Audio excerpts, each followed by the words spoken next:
Good morning, children, and welcome back to English class. This is session 2.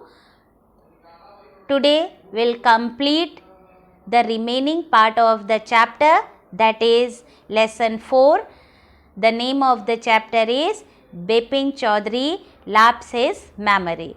So before we continue, let us recap the story that we have read. Children, हमने यहाँ पे बिपिन चौधरी के बारे में शुरू में ये पढ़ा था कि बिपिन चौधरी एक बहुत ही खुशहाल रहने वाले इंसान थे। वो ज़्यादा किसी से मिक्सअप नहीं होते थे और उनकी मेमोरी बहुत ही ठीक ठाक थी और वो बुक्स पढ़ करके अपना टाइम पास करते थे। जैसे कि शुरू में वो कालीचरण की शॉप पर आते हैं और वहाँ से वो अपने 5 दिनों के लिए बुक्स खरीद करके जाते हैं और उनका मिक्सअप नेचर नहीं था। वो ज़्यादा लोगों से मिलना जुलना नहीं चाहते थे। वो बुक्स पढ़ करके अपना टाइम बिताते थे। तो वो हर सोमवार हर वीक आते थे और किताबें खरीदते थे और किताबें खरीद करके 5 दिन के लिए लेके जाते थे और फिर आते थे, फिर खरीदते थे। इस तरह से उनका मतलब आते जाते रहते थे। तो यही उनका काम था और एक बहुत ही रेप्यूटेड फर्म में वो काम भी करते थे चिल्ड्रन। तो एक दिन क्या हुआ कि जब ये उस दुकान पर, कालीचरण की दुकान पर आए, किताबें खरीद रहे होते हैं, उसी समय इन्होंने देखा कि एक इंसान उनको बार बार टकटकी लगा करके देख रहा है और जब ये आई कांटेक्ट बनाते हैं तो वो मुस्कुराने लग जाता है। तो ये जो बिपिन चौधरी है वो उस आदमी से पूछते हैं, यानी वो परिमल घोष होता है, उससे पूछते हैं कि लगता है कि आप मुझे पहचान नहीं रहे हैं और आप यूं ही मुस्कुरा रहे हैं, लेकिन मैं तो तुम्हें पहचानता भी नहीं हूँ। तो परिमल घोष कहते हैं कि अरे अरे ऐसे कैसे बोल रहे हो, क्या तुम्हें याद नहीं है कि रांची में हम लोग मिले थे। तो अब ये बिपिन चौधरी बोलता है, रांची रांची तो मैं कभी गया ही नहीं। परिमल घोष जो है लगातार बहुत सारी स्टोरीज, बहुत सारी इवेंट्स के बारे में बिपिन बाबू को बताते जाते हैं, लेकिन बिपिन चौधरी बोलता है कि नहीं नहीं, मैं रांची कभी नहीं गया है, लेकिन हाँ मैंने कई बार प्लान बनाया था जाने के लिए, लेकिन मैं जा नहीं पाया। तो वो पूछता है बिपिन चौधरी कि आखिर अच्छा बताओ मैं किस मंथ में गया था। तो बोलता है 1958 में अक्टूबर मंथ में तुम रांची गए थे। अब जो बिपिन चौधरी है बोलता है नहीं नहीं भाई, आपका गलत मानना है। 1958 में तो मैं अपने एक फ्रेंड के घर गया था और उसके यहाँ पूजा थी, तो मैं तो गया था अपने फ्रेंड की पूजा अटेंड करने, तो मैं कैसे जा सकता हूँ, मुझे अच्छे से याद है मैं रांची नहीं गया था। आपको शायद गलतफहमी हो रही है, शायद आप मुझे जानते नहीं हैं। तो वो बोलता है अरे आपको कौन नहीं जानता, आपको तो सब जानते हैं, आप बिपिन बाबू के नाम से फेमस हैं। और उसके बाद बिपिन चौधरी को उसके साथ ज़्यादा बात करना अच्छा नहीं लग रहा था, इसलिए उसने बुक्स खरीदा और काउंटर पर जा कर के पेमेंट की और फिर बाहर निकलने लग गया। लेकिन परिमल घोष इतना ज़्यादा टॉकेटिव था चिल्ड्रन, वो बात करते जा रहा था, वो और नए नए इंसिडेंट बताए जा रहा था कि देखिए आप वहाँ रांची में हुड्रू फॉल में जा रहे थे, तभी आप गिर गए थे, आपकी नी में राइट नी में चोट आ गई थी, फिर मैंने आपको दवाई यानी लगाया था, आयोडेक्स वगैरह भी मैंने लगाया था और उसके बाद आप अगले दिन आपको ट्रिप घूमने के लिए जाना था, लेकिन क्योंकि आपके पैरों में बहुत दर्द हो रहा था इसलिए आपने ट्रिप कैंसिल कर दी। और उसके बाद और भी बहुत सारी चीज़ें बताता है कि आपकी देखिए आप बहुत शौकीन हैं बुक्स वगैरह के। जब आप रांची आए थे तो वहाँ पर जो जो जगहों पर आपको विज़िट करना था उसके उन जगहों के बारे में, उन जगहों से रिलेटेड आपने बुक्स भी खरीदी थी। और उसके बाद बताता है अरे सब भूल गए क्या। उसके बाद बताता है अरे आप दिनेश मुखर्जी को भी भूल गए क्या। आप क्योंकि दिनेश मुखर्जी आपके दोस्त हैं और आपको मतलब होटल का खाना अच्छा नहीं लगता था, इसीलिए आपने बंगले में कुक के द्वारा खाना बनवाया था। और फिर बोलते बोलते बहुत सारी इंसिडेंट उनको याद दिलाता है ये परिमल। उसके बाद परिमल घोष कहता है कि याद करो, मैं तुम्हारे बंगले पर आया था एक दिन शाम को, तब तुमने मुझे अपने परिवार के बारे में भी बताया था। तुमने कहा था कि तुम्हारी कोई संतान नहीं है और 10 साल पहले तुम्हारी जो वाइफ है वो मर चुकी थी। और उसके बाद तुमने अपने भाई के बारे में भी तो बताया था। तुमने बताया था कि रांची के मेंटल हॉस्पिटल में तुम्हारे भाई की डेथ हो गई थी, इसलिए तुम्हें वहाँ जाना पसंद नहीं है। तो ये सारी चीज़ें तुम सब भूल गए हो। तो अब जो ये बिपिन चौधरी को बड़ा घबराहट सा होता है। वो सोचता है कि बाप रे, इतनी सारी बातें अगर इसको याद है तो हो ना हो ये सच ही बोल रहा है।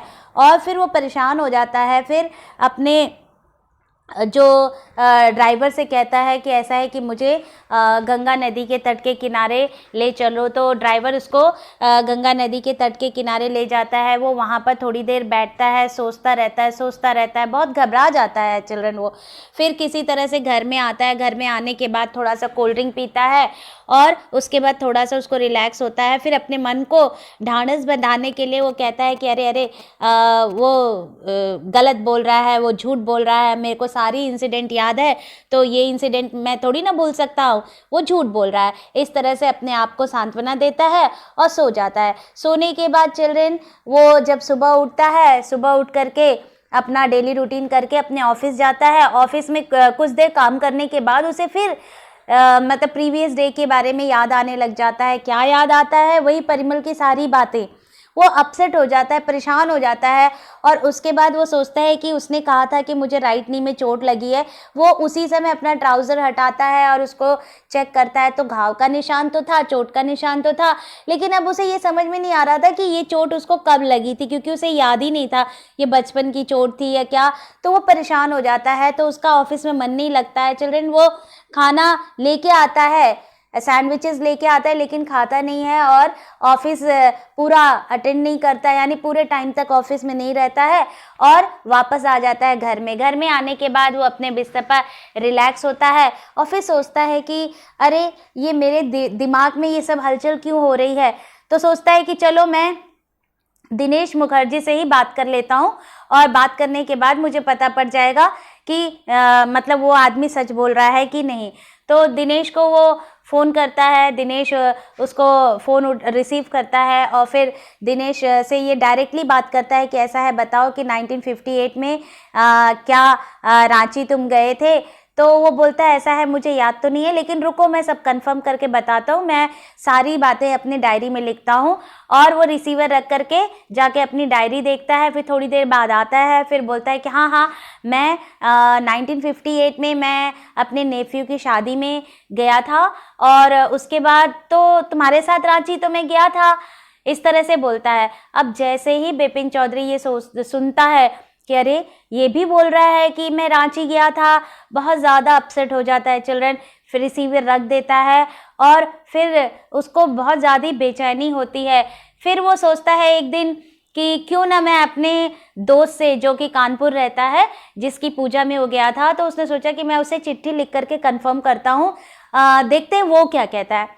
तो जैसे ही वो चिट्ठी लिखने के लिए जाता है तभी अचानक उसको याद आता है कि उसका दोस्त तो अपनी पत्नी के साथ जापान चला गया है। अब जापान का तो उसके पास चिल्ड्रन एड्रेस था ही नहीं, तो वो उसके साथ कैसे कन्वर्सेशन कर सकता था या चिट्ठी लिख करके कैसे पता कर सकता था।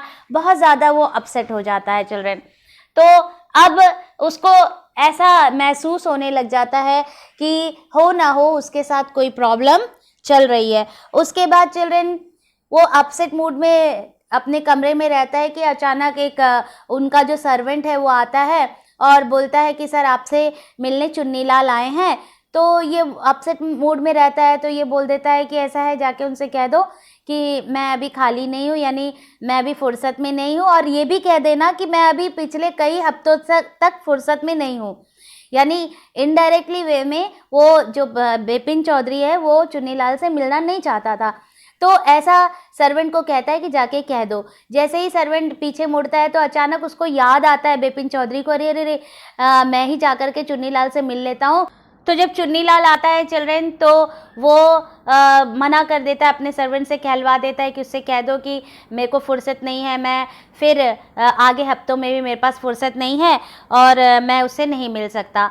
तो चिल्ड्रन इतना होने के बाद क्या होता है, जैसे ही ये सर्वेंट जाता है ये संदेशा लेकर के चुन्नीलाल के पास, तभी ये जो बिपिन चौधरी है वो सोचता है कि अरे चुन्नीलाल तो मेरा बहुत ही अच्छा दोस्त है, बचपन का दोस्त है, तो क्यों ना मैं उससे जाकर के भी कंफर्म कर लूँ, क्योंकि उसको मैं कब कहाँ जाता हूँ उसके बारे में उसको सब कुछ मालूम रहता है।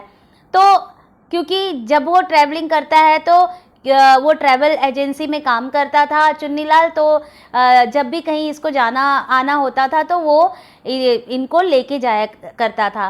तो इसीलिए वो तुरंत जल्दी से सीढ़ी से नीचे उतरते हुए आता है और ये चुन्नीलाल उस समय जाने ही वाला रहता है कि अचानक चुन्नीलाल देख लेता है कि बिपिन चौधरी नीचे आ रहे हैं और फिर वो रुक जाता है। फिर ये जो बिपिन चौधरी है वो बैठता है, फिर चुन्नीलाल से पूछता है कि ऐसा है 1958 की तुम्हें कुछ घटनाएं याद है क्या? तो चुन्नीलाल बोलता है कौन सी घटनाएं? तो बोलता है कि ऐसा है मैं रांची गया था क्या?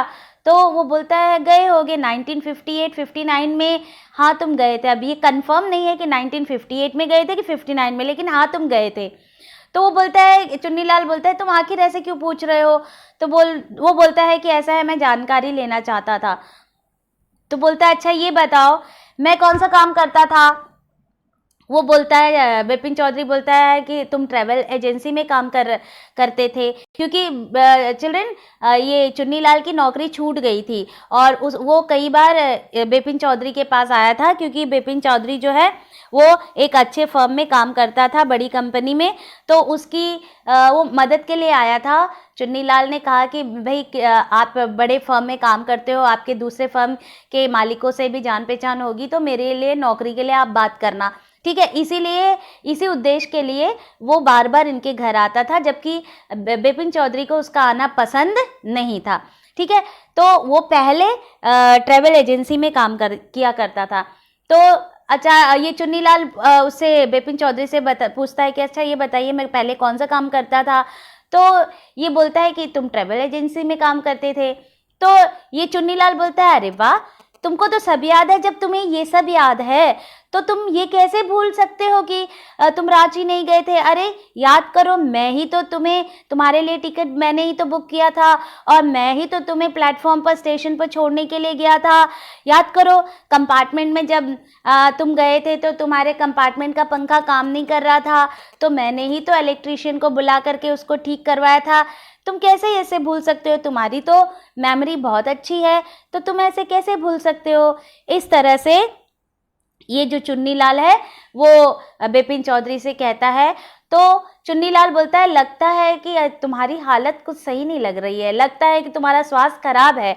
ऐसे कह करके चुन्नीलाल चला जाता है और जैसे ही चुन्नीलाल चला जाता है बिपिन चौधरी अपने सिर को अपने हाथों से पकड़ करके लंबी सांस भरता है। चिल्ड्रन, हमने पहले सेशन में इतना ही पढ़ा था, अब हम आगे कंटिन्यू करते हैं। Clear? I have been working too hard, he said at last. That must be the reason. Must see about consulting a specialist. तो अब चुन्नीलाल अपने इस बात पर यकीन कर ले जाता है कि शायद वाकई में मैं रांची की ट्रिप के बारे में भूल गया हूँ। There is something wrong with me. तो वो सोचता है, वो अपने आप को कंसोलमेंट देता है, लगता है कि मैं बहुत ज़्यादा दिन रात काम करता हूँ, काम करने की वजह से मेरी मेमोरी अब धीरे धीरे लैप्स होती जा रही है, इसीलिए मुझे अब डॉक्टर को ज़रूर कंसल्ट करना चाहिए। Doubtless it was Bipin's condition which made Chunnilal leave without mentioning anything about a job. और जब ये चुन्नीलाल ने देखा कि ये खुद ही परेशान है, तो उसने मतलब अपने जॉब के बारे में जो कहा था ना कि मेरे लिए भी जॉब के लिए बात कर लेना किसी दूसरे फर्म के मालिक से, तो वो कुछ डिस्कशन नहीं करता है, वो चुपचाप चला जाता है। परेश चंदा was a young physician with a pair of bright eyes and a sharp nose. He became thoughtful when he heard about Bipin Babu's symptoms.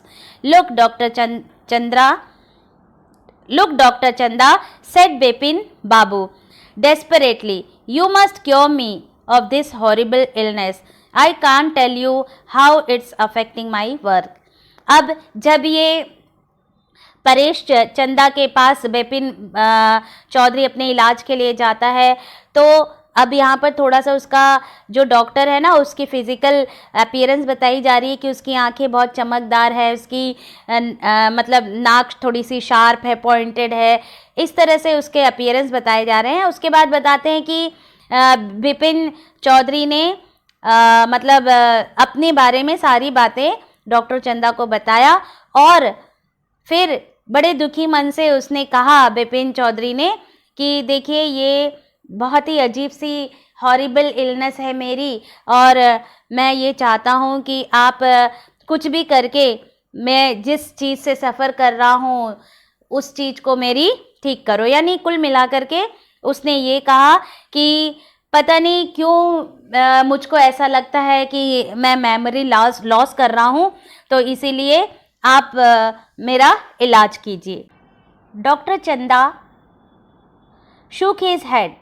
तो जब डॉक्टर चंदा उनकी इलनेस के बारे में जानते हैं, जब बिपिन चौधरी सब कुछ बताता है, तो वो बहुत ही हैरान हो जाते हैं, क्योंकि उनके कैरियर में ऐसा कोई मतलब ऐसा कोई रोगी आज तक नहीं मिला था जिसको इस तरह की बीमारी थी। ना तो सिर में चोट लगी थी, ना कुछ था, और अचानक उनकी मेमोरी मतलब लैप्स हो गई। ऐसा इंसिडेंट उनके जीवन में अभी तक कोई नहीं आया था, इसीलिए वो परेशान हो गए थे। और कहते हैं doctor Chanda, you know what mister Chaudhary, he said, I have never had to deal with the case such as yours. और कहता है कि आज तक मैंने अपने जीवन में तुम्हारे जैसा केस मेरे पास आया ही नहीं। Frankly this is quite outside my field of experience. और ये बता देता है कि तुम्हारा केस तो सबसे अलग है और मुझे इसके बारे में आज तक कोई एक्सपीरियंस नहीं है, क्योंकि ऐसा मरीज मेरे जीवन में अभी तक मैंने देखा ही नहीं था। But I have one suggestion, I don't know if it will work but it's worth a try, it can do no harm. उसके बाद वो सजेशन देते हैं, बोलते हैं कि ऐसा है मेरे पास एक सजेशन है, हालांकि मुझे ये यकीन नहीं है कि वो वर्क करेगा, ऐसे करने से तुम्हें फ़ायदा होगा, लेकिन हाँ कुछ हद तक फ़ायदा हो भी सकता है और तुम इसे ट्राई करो, इससे तुम्हारा कुछ नुकसान नहीं होगा। अब वो क्या सजेस्ट करता है बिपिन बाबू को करने के लिए, आगे देखते हैं। Bipin Babu leaned forward anxiously. As far as I can make out, said Dr. Chanda, and I think you are of the same opinion. You must have been to Ranchi, but due to some unknown reasons, the entire episode has slipped out of your mind. अब देखिए children, यहाँ पे अब doctor चंदा भी उसको यही कह रहा है कि देखिए सब आपको कह रहे हैं कि आप गए हैं रांची, तो यकीनन आप गए होंगे, लेकिन हाँ कोई कारण होगा जिसके कारण तुम्हारी रांची वाली जो मेमोरी है वो तुम्हारे दिमाग से गायब हो चुकी है। इसीलिए कोई बात नहीं, परेशान मत हो, मैं जो कहता हूँ वैसे करके देखो, शायद आपको फ़ायदा हो जाए। Clear children? तो ऐसा कह करके वो कुछ सजेशन देने के लिए बोलता है। And I think you are of the same opinion. You must have been to Ranchi, but due to some unknown reason, the entire episode has slipped out of your mind. What I suggest is that you go to Ranchi once more. The sight of the place may remind you on your trip. This is not impossible. More than that, I cannot do at the moment. अब doctor क्या suggestion देता है children? वो बोलता है कि देखिए अगर आप भूल गए हैं कोई बात नहीं, आप वापस उस जगह पर जाइए, वो सारी जगहों पर आप जाइए। अगर आप वहाँ दोबारा जाएंगे तो हो सकता है आपको वो चीज़ें जब आप दोबारा देखेंगे तो आपको याद आ जाए कि हाँ मैं इस जगह पर पहले भी आया था। आपके लिए सिर्फ यही एक सुझाव मैं दे सकता हूँ, इसके अलावा मैं आपका इलाज नहीं कर पाऊँगा। ऐसा ही आप करिए तो हो सकता है आपकी मेमोरी वापस आ जाए। I am prescribing a nerve tonic and a tranquilizer, sleep is essential or the symptoms will get more pronounced. So children, यहाँ पर ये जो डॉक्टर है वो कहता है कि मैं आपको कुछ नर्व टॉनिक देता हूँ, यानी माइंड से रिलेटेड कुछ टॉनिक देता हूँ, और उसे आप लीजिए और अच्छी नींद करिए, और अच्छी नींद करेंगे तो ही आपका स्वास्थ्य सही रहेगा, इतना कहता है doctor. Bipin Babu felt somewhat better the next morning.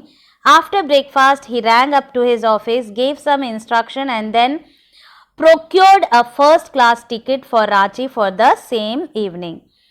अब ये बिपिन चौधरी ने डॉक्टर का कहना माना, अगले दिन ये ऑफिस गया और ऑफिस जाने के बाद शाम को उसने रांची की एक टिकट फर्स्ट क्लास में बुक कराई और वो रांची के लिए चल पड़ा। Getting off the train at Ranchi next morning, he realized at once that he had never been there before. जैसे ही वो प्लेटफॉर्म पर उतरा चिल्ड्रन, तो जो नज़ारा उसने देखा ना, तो उसे ये याद आ रहा था कि यहाँ पर तो वो कभी आया ही नहीं। बार बार याद करने की कोशिश कर रहा है, लेकिन रिकॉल कर रहा है, लेकिन उसको समझ में आ रहा था कि मैं तो यहाँ पे कभी आया ही नहीं हूँ, ये सीन तो मैंने पहली बार देख रहा हूँ, इससे पहले तो मैंने कभी देखा ही नहीं था। उसके बाद क्या होता है चिल्ड्रन?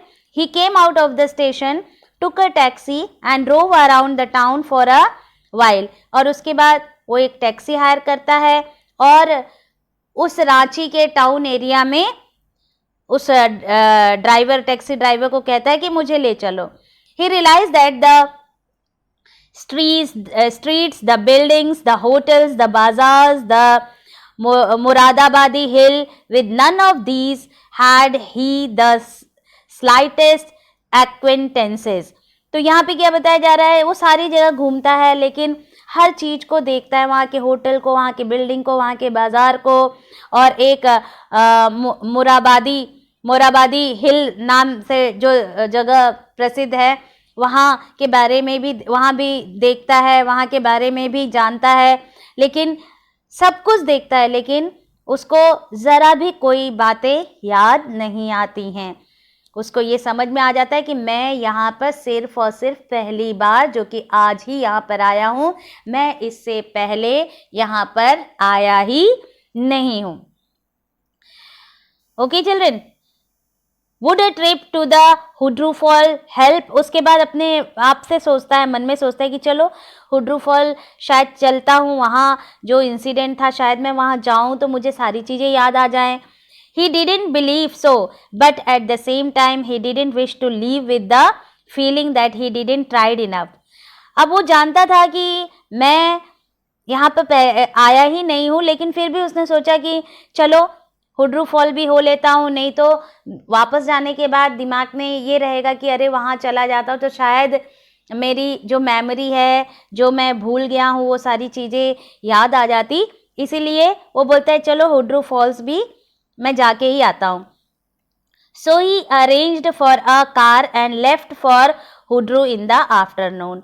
और इसलिए उसने कार को अरेंज किया चिल्ड्रन, और दोपहर के समय हुड्रू फॉल चला गया। अब देखिए आगे क्या होता है। At 5 o'clock the same afternoon in Hundru, 2 Gujarati gentleman from a group of picnickers discovered Bipin Babu lying unconscious beside a boulder.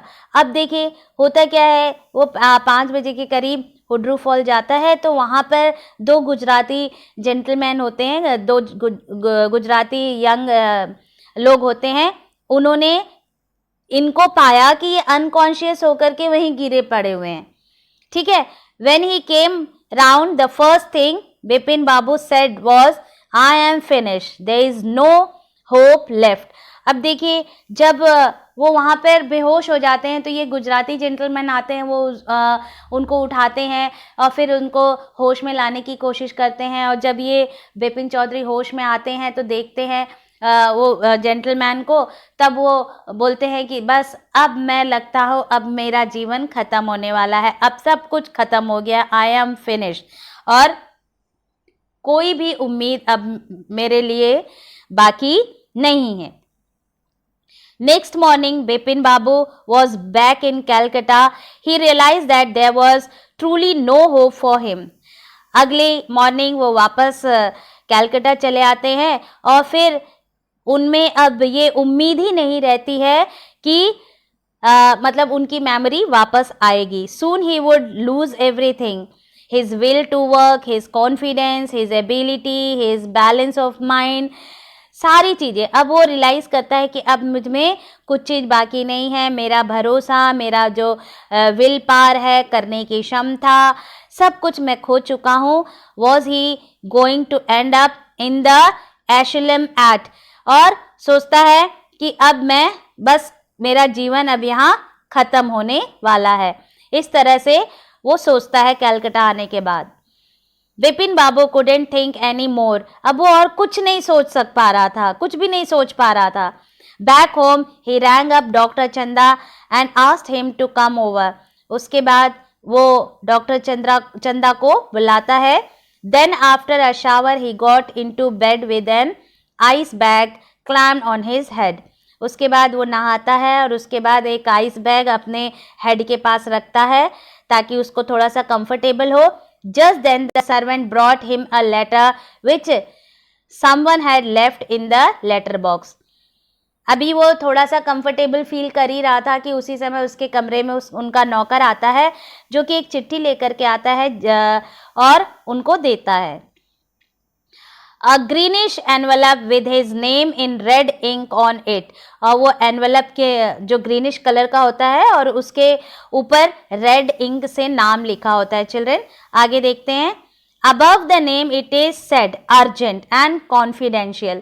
मतलब जैसे ऊपर लिख दिया गया था अर्जेंट भी है और ये कॉन्फिडेंशियल मैटर है यानी गुप्त मैटर है.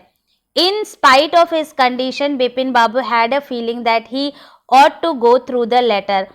बिपिन बाबू की तबीयत तो थोड़ी सही नहीं थी, लेकिन क्योंकि उसमें कॉन्फिडेंशियल लिखा था, अर्जेंट लिखा था, तो उनको बहुत ज़्यादा उत्सुकता हुई और उन्होंने उस चिट्ठी को यानी उस लिफाफे को खोलना शुरू कर दिया. ठीक है. He tore open the envelope and took out the letter. This is what he red.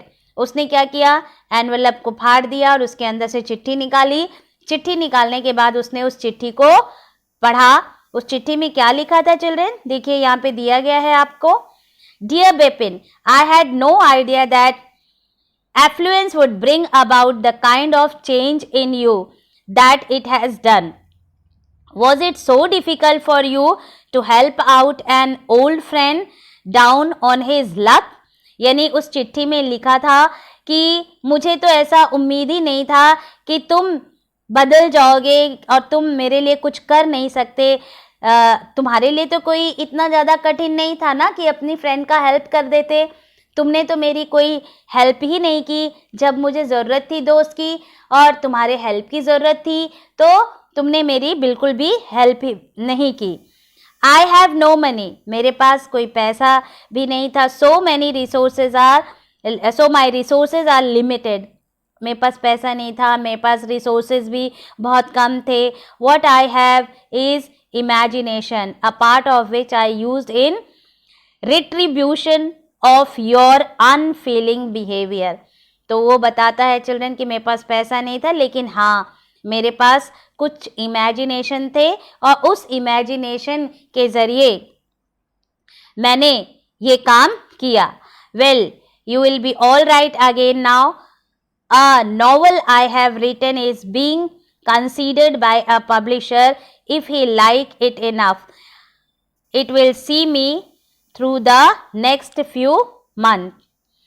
Clear children? तो यहाँ पर इस चिट्ठी में ये चिट्ठी में लिखा क्या था चिल्ड्रन, लिखा ये था कि उसका ही कोई एक दोस्त था, यानी बिपिन चौधरी का एक कोई दोस्त था जिसने ये चिट्ठी लिखी और उस चिट्ठी में उसने बता दिया कि तुम तो मेरे बचपन के दोस्त हो और अगर मैं परेशानी में था मैं तुम्हारे पास आया भी था, मैंने तुमसे कहा भी था कि मेरी जॉब चली गई है, तुम एक अच्छे फर्म में काम करते हो, तुम्हारा दूसरे फर्म के मालिकों से मतलब व्यवहार भी अच्छा है, तो तुम मेरे लिए नौकरी दिला सकते थे, लेकिन तुमने मेरे लिए कोई भी फेवरेबल काम नहीं किया। मेरे पास पैसा तो नहीं था, लेकिन मेरे पास कुछ इमेजिनेशन थी और उस इमेजिनेशन का मैंने यूज़ किया। और अब मैं आपको बता रहा हूँ कि अब तुम बिल्कुल ठीक हो जाओगे। क्यों ठीक हो जाओगे चिल्ड्रन? फिर वो बताता है कि आज मेरे द्वारा लिखी गई जो एक बुक है वो पब्लिश हो गई है, और अगर वो अच्छे से मार्केट में चल जाएगी तो मुझे पैसे की ज़रूरत नहीं रहेगी, यानी मतलब मुझे अच्छा पैसा मिलने लग जाएगा। इस तरह से उसने चिट्ठी में इतना सब कुछ लिखा और उसके बाद लास्ट में क्या लिख दिया? योर्स चुन्नीलाल। तो चिल्ड्रन लास्ट में उसने अपना नाम भी डिस्क्लोज कर दिया।